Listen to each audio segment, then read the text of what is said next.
ఇవాళ ఏదైతుందో రేవంత్ రెడ్డి పోవాలి, కేసీఆర్ గారు రావాలనే ఒక నినాదం ప్రజలకు వెళ్తుందని చెప్పంటున్నా. నిరుద్యోగ భవిష్యత్తు ఏమవుతుంది?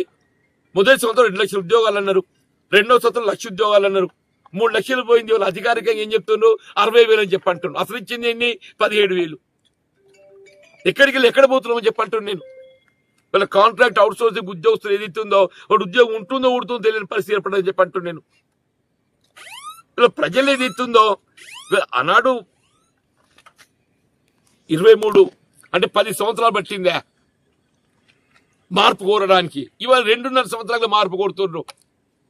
ఇవాళ ఏదైతుందో రేవంత్ రెడ్డి పోవాలి, కేసీఆర్ గారు రావాలనే ఒక నినాదం ప్రజలకు వెళ్తుందని చెప్పంటున్నా.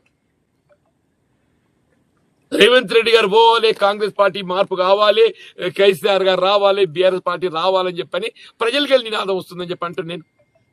దాన్ని ఆలోచించి ఇంకా 2 ఏళ్ళు అధికారం ఉండేది ఉన్నది. ఇలా కాంగ్రెస్ పార్టీ ఇంకా 2 సంవత్సరాల అధికారంలో ఉండేది ఉన్నది. కానీ ఈ 2 సంవత్సరాల కాలం అయినా మెరుగైన పాలన ఇవ్వడానికి ప్రయత్నం చేయండి, ప్రజాహితం కోసం పనిచేయండి. అది ఆలోచన చేయకుండా జీవన్ రెడ్డి ఎందుకు పోతుండే? నేను అధికార పార్టీ పోతలేను కదా. 2014లో ఏదైతుందో ఎప్పుడైతే బీఆర్ఎస్ ప్రభుత్వం అధికారం ఉన్నదో నా కాలంలో బీఆర్ఎస్ పార్టీ చేయడానికి ఏదైతుందో కేసీఆర్ గారు ఒక విధంగా ఏదైతే కలిసి పనిచేయాలని చెప్పి కోరిందని చెప్పి అంటున్నాను. అభివృద్ధికి తోడ్పడరని చెప్పి అంటున్నాను.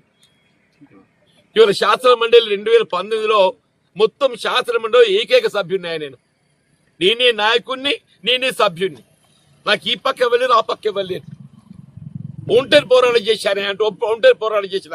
నాకు పార్టీ ప్రేమల చట్టం ఏదైతుందో నాకు ఆటంకం లేకుండే. పార్టీ ప్రేమల చట్టం